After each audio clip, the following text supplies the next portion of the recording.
bercerita tentang seorang pemuda bernama Uwais Al-Qarni yang hidup pada zaman Nabi Muhammad SAW. Nama Al-Qarni yang disematkan padanya memiliki arti yang dalam bahasa Arab, penghuni langit. Melalui kisah ini kita akan mengetahui siapakah sosok Uwais yang namanya sangat terkenal sampai ke langit. Ternyata hal ini terjadi karena ketaatan Uwais kepada ibunya. Uwais adalah seorang pemuda yang berasal dari negeri Yaman. Sejak lahir, ia memiliki penyakit sopak, timbul bercak-bercak putih di seluruh badan. Uwais adalah pemuda yang soleh dan giat bekerja. Sehari-hari ia mengembala domba milik para tetangga untuk memenuhi kebutuhan hidup. Uwais tinggal berdua dengan ibunya yang lumpuh dan buta. Walaupun hidup miskin, Uwais selalu bersyukur dan sangat menyayangi ibunya. Ia selalu berusaha memenuhi segala permintaan sang ibu.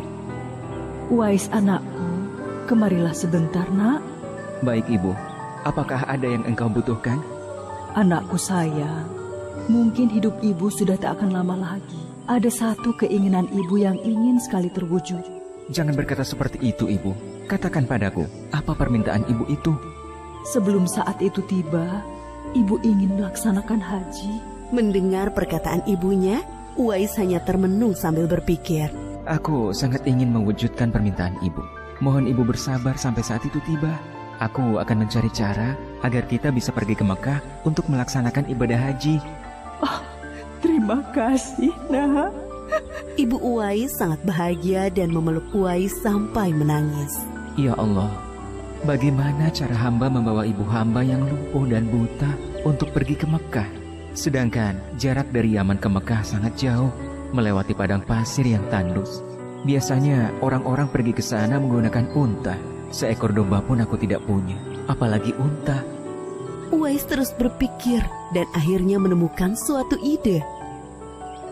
Keesokan harinya, Uwais menemui pemilik domba dan membeli 1 ekor domba untuk dipelihara. Namun uangnya hanya cukup untuk membeli 1 ekor anak domba yang kecil. Setiap hari Uwais menggendong anak domba itu naik turun bukit. Orang-orang yang lewat tertawa melihat tingkah Uwais. Hei, coba lihat Uwais itu. Apa yang dilakukannya dengan anak domba itu? Dasar orang aneh. Uwais gila. Uwais sudah gila. Uwais tidak mendengarkan cemoohan dari orang-orang. Saat ini yang ada di pikirannya adalah ibunya. 8 tahun berlalu dan tibalah pada musim haji. Anak domba Uwais semakin bertambah besar. Beratnya mencapai 100 kg. Begitu pula dengan Uwais. Badannya semakin kekar dan bertenaga.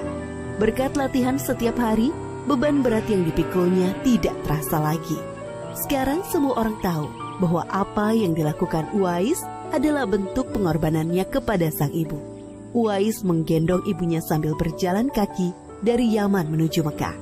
Subhanallah, alangkah besar cinta Uwais kepada ibunya itu. Sesampai di Mekah, Uwais tetap menggendong ibunya untuk bertawaf di Ka'bah. Di hadapan Ka'bah, ibu dan anak itu berdoa. Ya Allah, ampunilah semua dosa ibuku. Bagaimana dengan dosamu, anakku?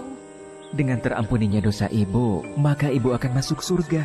Cukuplah ridho ibu yang mengantarkanku ke surga. Allah Subhanahu wa Ta'ala mendengar percakapan ibu dan anak laki-lakinya. Seketika itu penyakit sopak yang dideritanya sembuh. Hanya tertinggal 1 bulatan putih di telapak tangannya. Terima kasih ya Allah. Sekembalinya dari Mekah, Uwais meminta izin kepada ibunya untuk pergi ke Madinah. Uwais ingin sekali bertemu dengan Nabi Muhammad SAW. Dengan berat hati, ibunya mengizinkan Uwais berangkat. Setelah urusanmu selesai, cepat pulang ya nak. Sesampainya di Madinah, Uwais segera mencari rumah Nabi Muhammad SAW. Setelah menemukan, ia mengetuk pintu dan mengucapkan salam.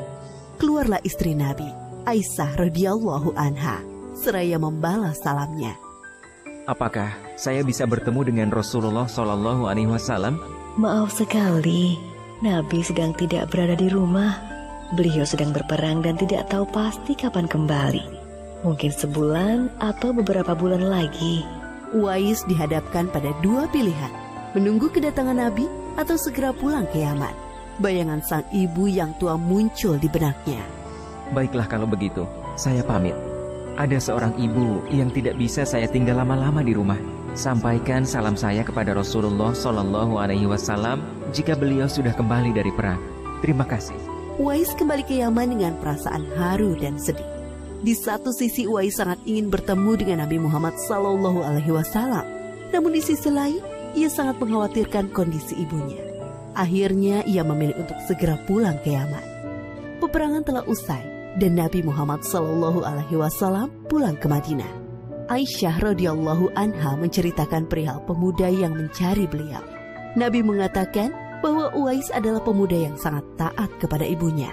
Karena ketaatan kepada ibunya itu, nama Uwais sangat terkenal di kalangan penduduk langit. Seperti yang tersebut dalam hadis Sahih Muslim Syarah An-Nawawi nomor 2542, dikatakan bahwa sebaik-baiknya tabi'in adalah Uwais Al-Qarni. Saat Nabi Muhammad SAW berbincang-bincang dengan Umar bin Khattab dan Ali bin Abi Thalib, beliau menceritakan tentang sosok Uwais. Apabila kalian bertemu dengan Uwais, mintalah doa dan istighfar kepadanya. Dia adalah penghuni langit. Perhatikan di telapak tangannya ada tanda berwarna putih. Dulu sejak lahir ia menderita penyakit sobak.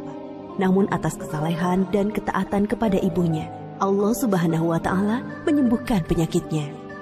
Sampai pada akhir kematian Uwais, terjadi hal yang menggemparkan. Banyak sekali orang yang hadir mengurus pemakamannya. Orang-orang itu adalah penduduk langit yang dikirim oleh Allah Subhanahu wa Ta'ala. Subhanallah, Maha Suci Allah, sungguh mulia sosok Uwais ini. Demikianlah kisah Uwais Al-Qarni, pemuda yang namanya terkenal di langit. Karena ketaatan pada ibunya, Allah Subhanahu wa Ta'ala meninggikan derajatnya. Dalam kisah ini dapat kita ambil pelajaran berharga bahwa kita harus berbakti kepada orang tua. Semoga kisah Uwais Al-Qarni ini menjadi pengingat agar kita selalu mendoakan kedua orang tua di setiap waktu dan menambah ketaatan kepada mereka.